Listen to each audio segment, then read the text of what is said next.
For years, the world believed one story, that Dee Dee Blanchard was a monster who made her daughter sick for attention. But the medical records, the timelines, and the science tell a very different story. In this video, we give Dee Dee the voice she was never allowed to use. Through advanced AI reconstruction, you'll hear her own words, her real tone, her real inflection, restored from the records she left behind. This isn't fiction. This is the other side of the Gypsy Rose Blanchard story, told at last in Dee Dee's own voice. They called me a monster. They said I made Gypsy sick, that I built a life on lies. But those who judged me never sprung to action at 3 a.m. when my infant daughter stopped breathing. They never saw her choke on food or cry when she couldn't swallow. They didn't sleep next to her for years in case she aspirated. I wasn't perfect, but I was a devoted mother, working with a medical system that couldn't fully understand my child and doing my best to give her an amazing life. The world saw a headline, Munchausen by proxy, got excited and blindly accepted it as truth, when in actuality, they were fed a carefully crafted tale that was anything but the truth. I lived a stressful life with a child born with a chromosomal disorder that no one could explain, all while raising her alone and doing my very best. This is my story, not the one told by reporters or lawyers, but the facts from evidence, and told with the help of many insightful women who dug deeper into my case, some of them mothers to medically complicated children. For years, only one voice was heard, Gypsy's. Her victim-filled documentaries. Her words shaped a legend, and her story was told as if it were gospel. But truth isn't born from sympathy. It's built from evidence, from medical records, from the quiet details no one cared to read. The media never looked past what they were told, never asked how a mother with no relatable criminal record, no history of abuse, and doctors by her side could be branded as a fraud. The truth is, I didn't create Gypsy's illness, I fought it, and I paid the ultimate price for loving her too much in a world that only understood too little. Gypsy murdered me, but that wasn't enough. Since then, she has spent every breath trying to destroy my memory in effort to support her false claims of medical, emotional, and physical abuse. Her accusations stem from her real medical issues that have been twisted into a fictional story riddled with abuse. Today, I reveal the truth behind her lies. Gypsy had health issues from birth. I was on high alert all the time with monitor alarms reminding me that I was not allowed to rest, because as soon as I finally relax a little, that apnea alarm would strike me back to the harsh reality. I had a sick baby, and nobody knew why. You don't know what it's like to be jolted awake because your baby's not breathing and watch her turn blue as you frantically try to get her to take a breath, yelling, "Gypsy! Gypsy girl! Come on now! Breathe! Breathe, possum! Breathe! Breathe! Please breathe!" That fear never leaves you. It lives inside you. Being on high alert during Gypsy's infancy had a lasting effect on me. I was always afraid for Gypsy and did what I could to protect her even when she wasn't a baby anymore. I developed post-traumatic stress disorder that I never received any treatment for. I was so focused on Gypsy that I didn't think about myself, though I really wish I had. Gypsy's father, Rod, was right about at least one thing. As she sat in jail, they spoke for the first time in a decade. Imagine that. As they stumbled over their words, he told Gypsy that nobody would ever love her as much as I do. It's not what she wanted to hear coming from him, but it was true. If you've never had a child facing an uncertain future, a child with serious health problems, a life-threatening illness, you may not understand, but the fear of losing your child has a way of intensifying your love. Every day felt like we were walking a tightrope, not knowing if her body would fail her. That fear pushed me to treasure her more than anything, to give her every ounce of love and care I had, because I lived with the thought that tomorrow might not come for her. Gypsy's problems grew into more as time passed. Her appearance was noticeably different with her small head and strabismus. That's an eye turned inwards. She began choking on food, had ear infection after ear infection, terrible reflux, developmental delays, muscle weakness, tiring out easily. It all added up to having a pretty sick little girl. Gypsy's pediatrician couldn't offer much help. He suspected a genetic condition and told me that in some cases, children with genetic diseases don't live a full life. We would need to get opinions from specialists and tests done to hopefully see what was going on with Gypsy, but back then, in 1992, genetic testing wasn't available like it is now, so anything we could learn about her condition would be an educated guess. The pediatrician's words haunted me. Children don't live a full life, that's all I could hear. Children with some genetic conditions don't live a full life. Did Gypsy have one of them? We began our journey with a host of different specialists. We were at the hospital so often for testing that they called us frequent flyers. As we saw each doctor, I collected the information in a notebook to keep everything organized and available. Labs, pamphlets, instructions. I kept it all like puzzle pieces, hoping that eventually someone could put everything together to diagnose and treat Gypsy. This quest for help from the many specialists was later used against me by Gypsy when she wrongly accused me of doctor shopping. It wasn't doctor shopping. It was an effort to save her life. Facing life as a single mother is hard. Facing life as one with a chronically ill child is terrifying, confusing, and incredibly challenging.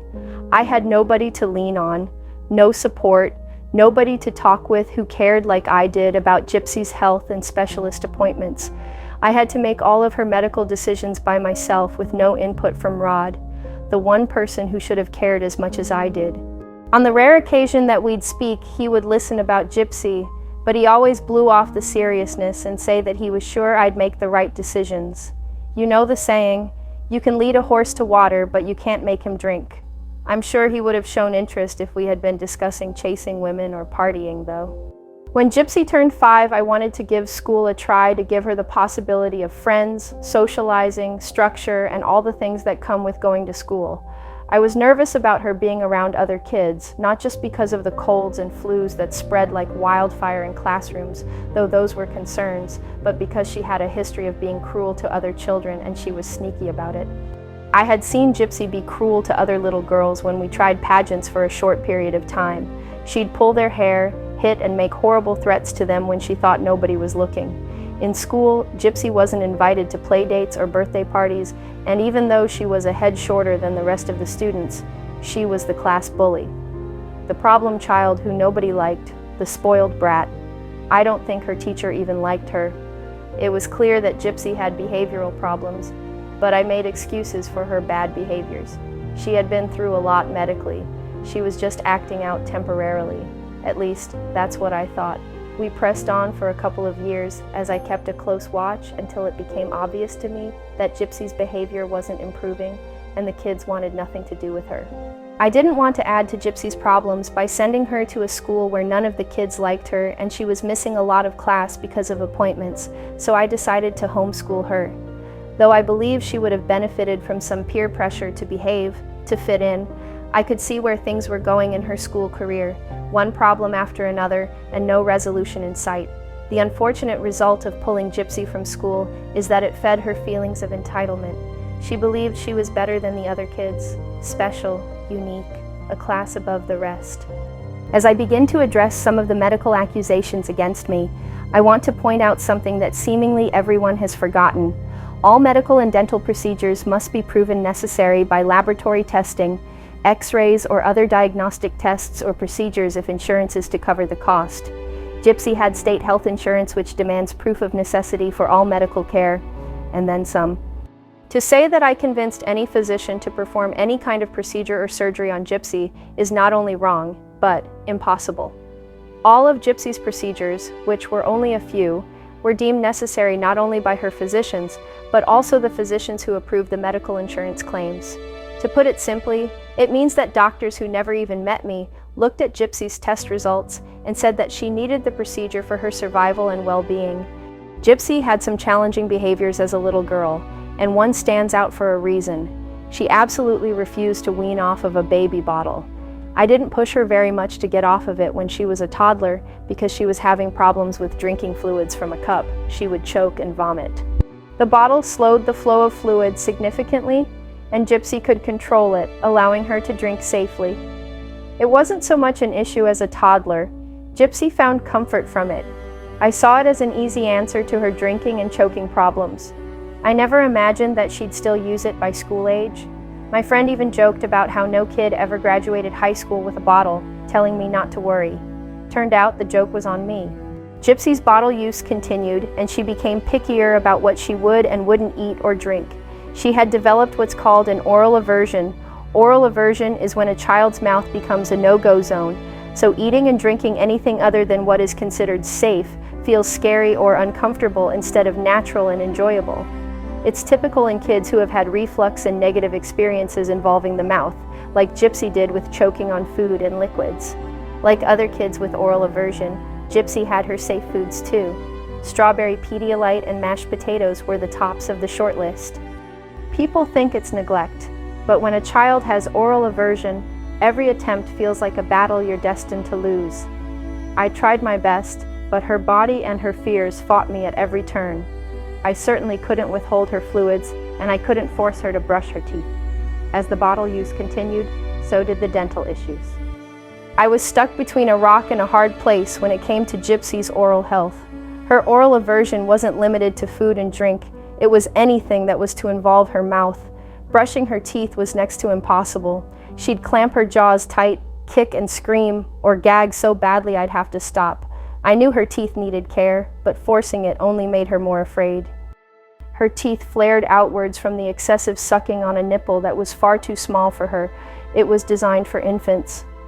As she matured, she still wouldn't listen to me or her dentist at Mercy Hospital, who warned her of tooth loss from poor oral hygiene. Gypsy's oral aversion was stronger than all of us.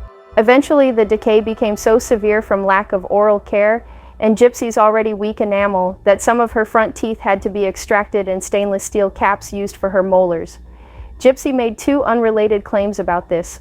1, I coerced her dentist to yank her healthy teeth out, and 2, I forced her to take medication that caused tooth loss. Both are totally false. The truth is that Gypsy's genetic defect causes enamel hypoplasia, that's weak enamel, leaving her teeth more susceptible to decay than normal teeth. She sucked on a baby bottle relentlessly for years, bathing her teeth in sugary Pedialyte. She had bottle rot. So Gypsy lied once again to make me look cruel, to fit her fictional story of Munchausen by proxy. Gypsy's oral aversion was one of the hardest battles I ever faced as a mother. It wasn't stubbornness, and it wasn't something I could just discipline away. She had dysphagia, a real swallowing disorder, and hypotonia, which meant her muscles were weak all over, even in her throat. Every movement took more effort than it should have.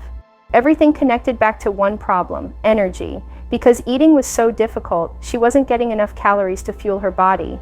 It could take her an hour just to swallow a scoop of mashed potatoes. She'd tire out halfway through a meal because every swallow felt like climbing a hill.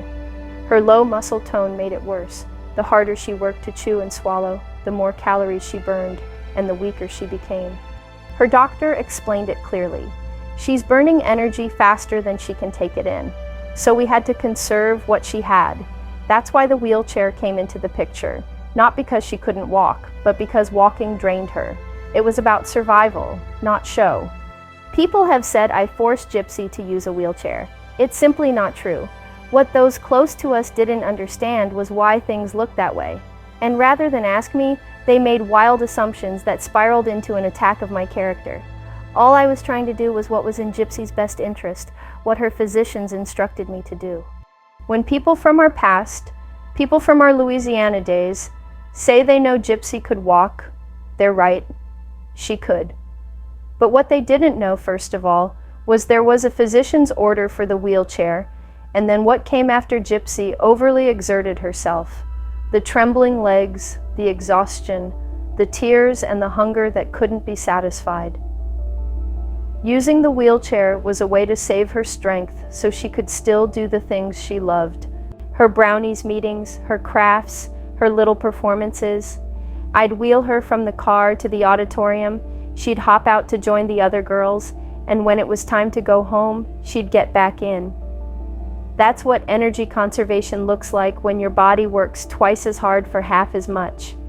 So yes, Gypsy could walk, and that's how rumors get started. People making assumptions and speaking as if their opinions are facts.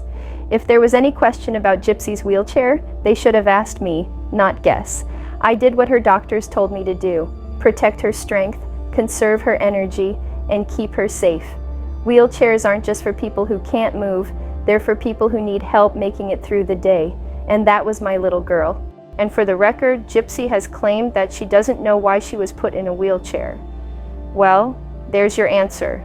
It was a wheelchair or a stroller. And since I didn't want to infantilize Gypsy, it was the wheelchair. When I'd leave her with relatives or she was playing with her cousins, Gypsy would sometimes climb out of the chair to play like the other kids. She wanted to be included without her chair, to feel normal for a little while. She knew she wasn't supposed to get out of her wheelchair without me there to supervise her. There were concerns about Gypsy's heart growing tired with overexertion because of her hypotonia, which affected all of her muscles, including her heart. Doctors had warned us both that it could be dangerous to play unsupervised. But Gypsy was a child, and like any child disobeying her mother, she thought she could get away with it. She'd play when I wasn't there, and when she saw me coming home, she'd drop to the ground or climb back into that chair, pretending she hadn't moved. My family saw those moments and decided it meant I'd been lying all along. They didn't see the weakness that came after, the trembling, the exhaustion, the pale face that followed a few minutes of fun. They didn't sit up with her through the choking fits, the therapies, or the endless feeding issues. They didn't hear the doctors talk about energy conservation and heart strain. The wheelchair wasn't about control or sympathy. It was about keeping Gypsy alive and comfortable in a body that simply couldn't keep up. My family has claimed they didn't see why she was put in a wheelchair when she would get up and walk when I wasn't around. The answer is, I didn't trust them at all to watch Gypsy closely enough to know when to rein her in. I wasn't going to risk Gypsy having a cardiac event while I was away, just because they're the kind who have to see something to believe it. They hadn't seen Gyp having any heart trouble, so it must not exist, and I must have been lying. Right? Wrong. I always told Gypsy to stay in her wheelchair until I got back. She was disobeying me when she got out to play. That's why she dropped to the floor or scrambled to get back into her chair when I pulled up. She knew that she was to wait for me before going out and playing. She didn't want to get in trouble, and that's their answer. I'll admit it, I took government aid I shouldn't have. I filled out those papers knowing full well how they'd read, but what choice did I have? Rod wasn't paying his child support, and every month I was drowning a little more. The doctors had written unspecified chromosomal disorder in her chart, something nobody could see, something no one at Social Security or Medicaid understood. Invisible conditions don't open doors, wheelchairs do. In Louisiana, a diagnosis like that wouldn't qualify for anything meaningful, but a visible disability would. When they saw a child who couldn't walk, the state would listen. That wheelchair made Gypsy eligible for programs like the Louisiana Medicaid waiver, the kind that pays a family member to stay home and provide care. It meant I could be there around the clock, keep her safe, keep her from hurting herself or others. I couldn't work outside the home, not with the way she acted, not with those early signs of conduct disorder showing up so young. Leaving her unattended wasn't an option. It wasn't safe. So yes, I leaned into the chair. I justified it to myself every day, telling myself it wasn't really a lie. Not completely. She did need it, just not all the time. Her muscles were weak, her energy low. She'd stumble, get dizzy, her legs would tremble. I told myself I was just helping the world see what the doctors couldn't explain, that my child was sick, just not in a way you could measure with a test. I know what people will say, that I crossed a line, and I did. But I did it to survive, to make sure my little girl had what she needed when no one else was stepping up. The system doesn't reward honesty, it rewards proof. And that wheelchair became our proof. Proof of everything that couldn't be seen. People always looked at the wheelchair like it was the focus of Gypsy's health issues. But what they never saw was the real struggle happening inside her body that controlled what happened on the outside. Gypsy's problems weren't just with walking, they were with eating. By the time she was 7, the doctors diagnosed her with failure to thrive. She simply couldn't take in enough calories to grow. Gypsy has accused me of placing her feeding tube, which is almost comical because it's just so absurd. A lot happened to try and prevent the need for a feeding tube. Funny how she's failed to ever mention this. People talk like that. Feeding tube was my idea. Like I just walked in and ordered it off a menu. I'd like one size 12 French 1.0 centimeter gastrostomy tube, please, from the kids menu. And, does it come with a toy? It just doesn't work like that. We spent 2 years trying to avoid one. From the time Gypsy was 7, we were in feeding therapy, week after week. The feeding team said she had oral aversion and dysphagia, trouble swallowing safely. They tried everything. Tiny tastes on a spoon, blowing bubbles to strengthen her mouth, even food play to make her less afraid because Gypsy was afraid to eat. But every attempt ended the same. She'd gag, choke, eyes watering, face red. They said it was reflux and poor muscle coordination. Occupational therapy worked on posture and calm breathing.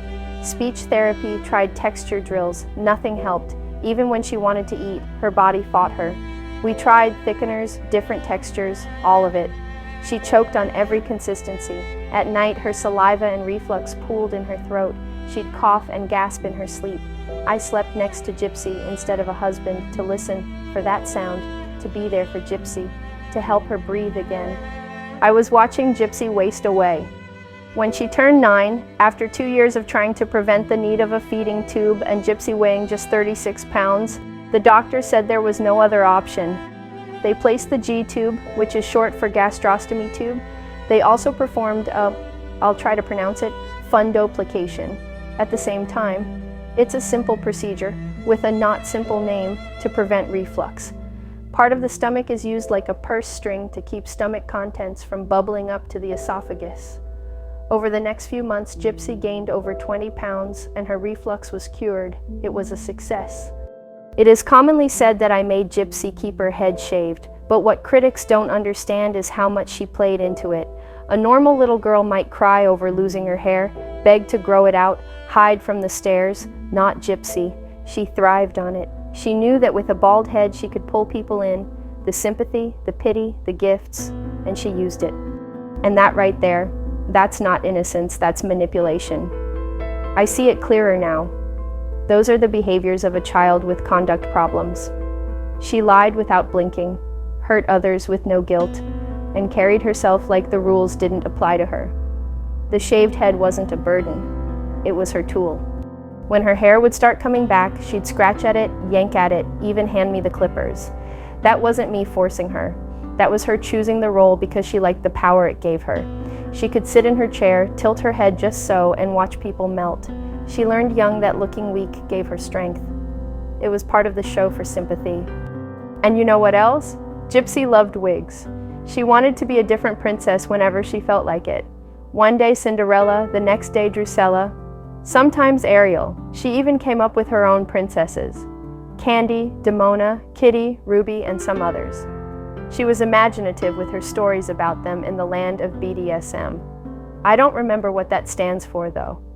The wigs let her step into any fairy tale she dreamed up, and she couldn't do that with her natural hair, or me, in the way. By the time Gypsy reached puberty, everything changed. The needy little girl I once knew was gone, replaced by someone cold, calculating, and unpredictable. What began as conduct disorder, lying, manipulation, cruelty without guilt, was quickly transitioning into something darker, antisocial personality disorder. The hormones hit her like a tidal wave. She started talking to strangers online, men twice her age, sometimes older. She'd flirt, send photos, plan secret meetings. I caught her more than once. When I told her no, it wasn't just a rule, it was survival. These men didn't care who she was. They cared that she looked young and broken. I was terrified she'd end up hurt, or worse. I had good reason to be scared. Gypsy had been running off with men and had already gotten the gift that keeps on giving, and it wasn't a diamond ring. But these men gave her something new, the illusion of freedom. The first time she couldn't control me anymore, she decided she'd have to remove me altogether.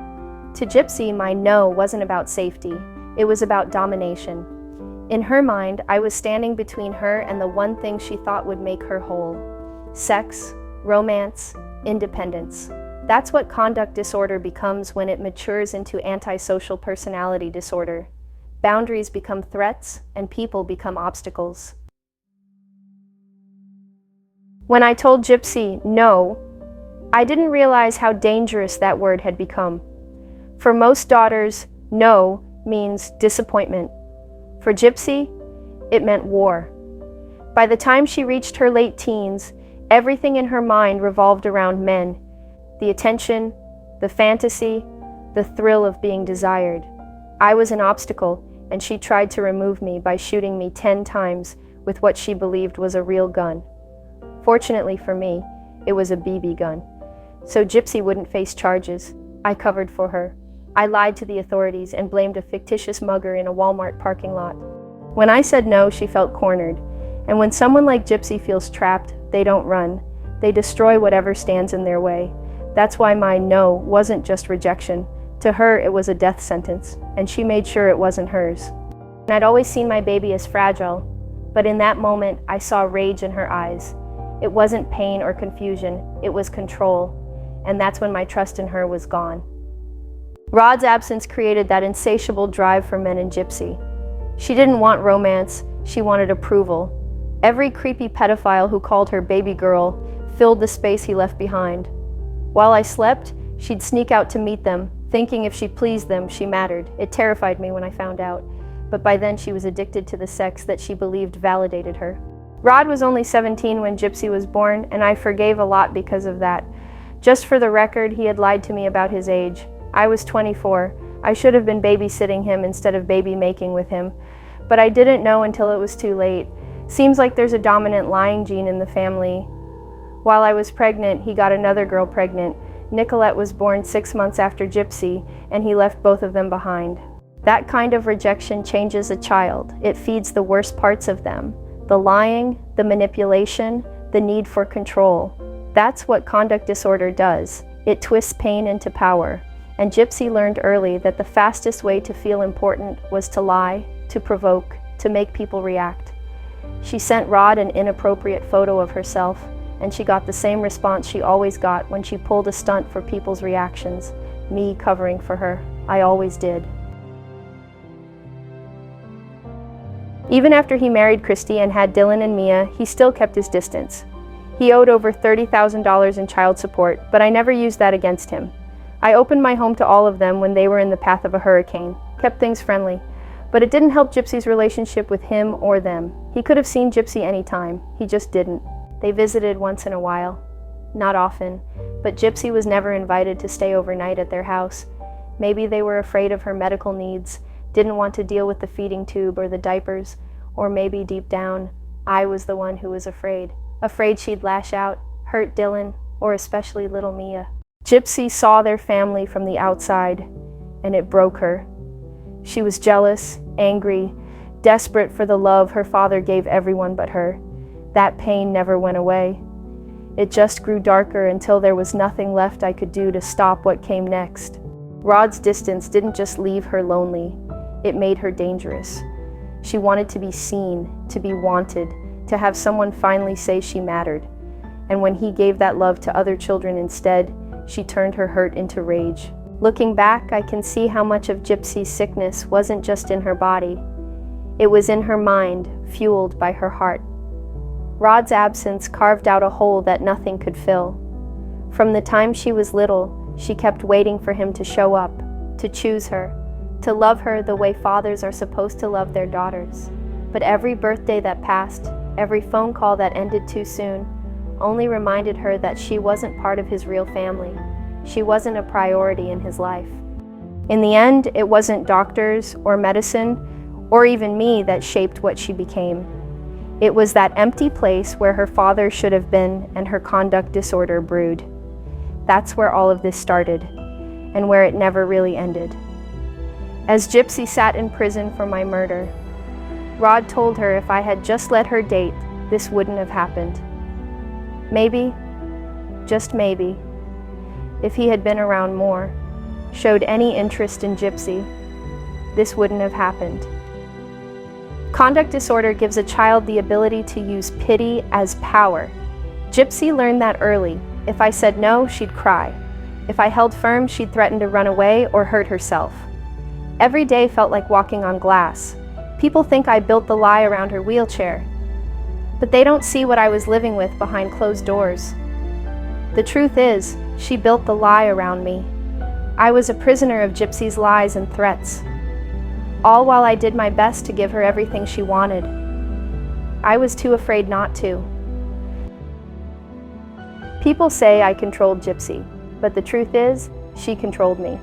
Living with a child who has conduct disorder isn't like raising a normal child.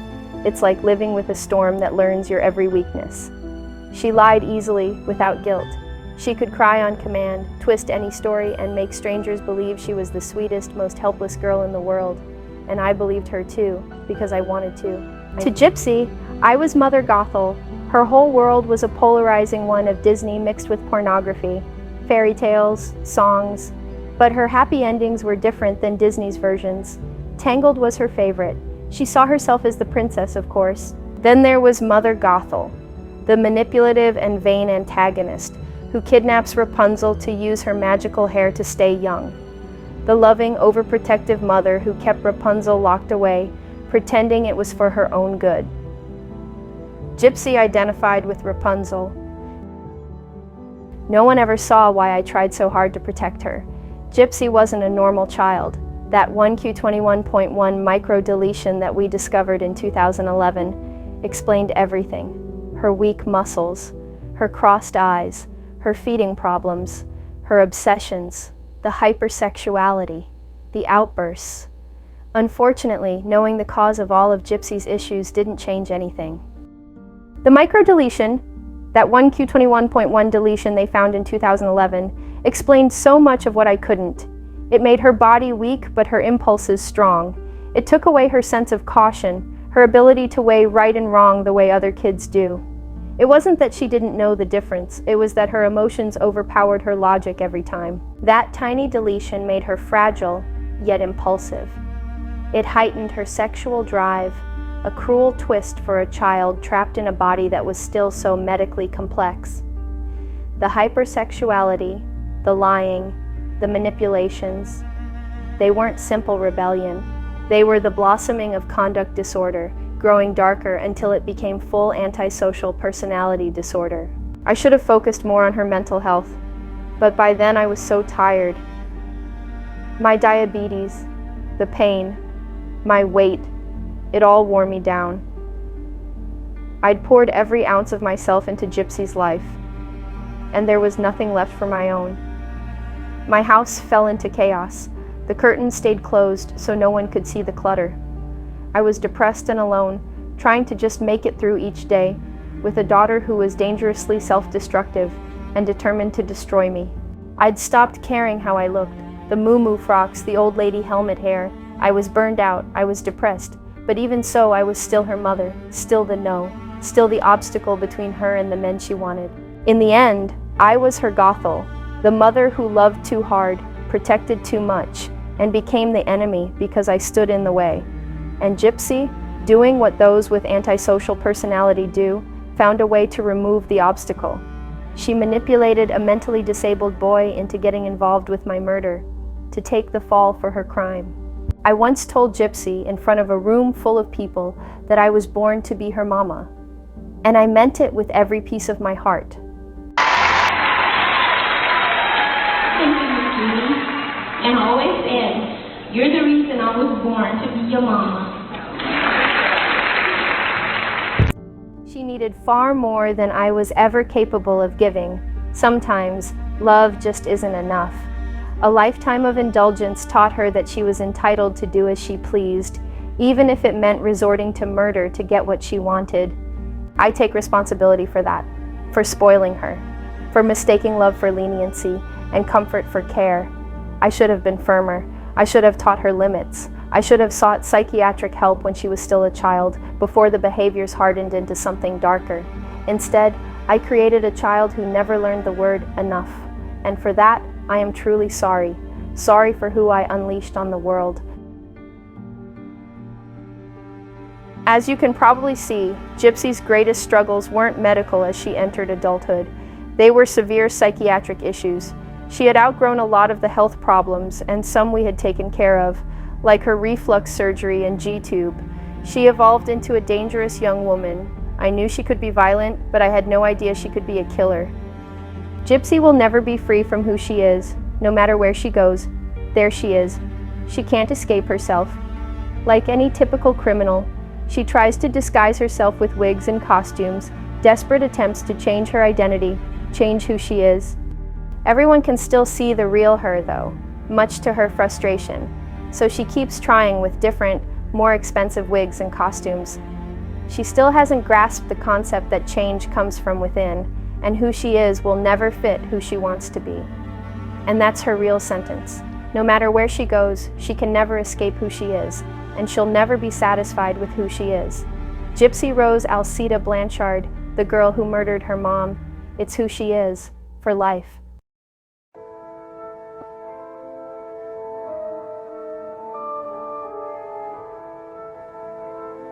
Yeah, in the spotlight for all to see. Bold-faced lies you pointed at me. Not a tear for what you caused, just a demon spitting fire from the cross. You took a broken man and cast him your slave, handed him your weapon of deceit, then blamed him. Eyes on you is what you crave. I believe there are angels above us. I sent one to you from me. You slashed her wings right off her back and wore them proud for all to see. A demon with stolen wings can't fool the pure of heart. They know who you are, they've known from the start. You took my life, took a deal and a your lies, you're laughing now, but the truth is showing, it's in their eyes. Stolen wings, stolen rings, the echo of your conscience sings. Play the victim, deal your cards, your poker face won't hide the scars. The lies you told are burning fast, and only thieves love you last. A murder of crows at your feet, pecking your crumbs hand to beak, loving you for all your lying. They don't care as long as you're buying. In the spotlight, you took my life and took a bow. You took my words, there's no defense now. Everything you hold dear, stolen off my back, stolen off my back.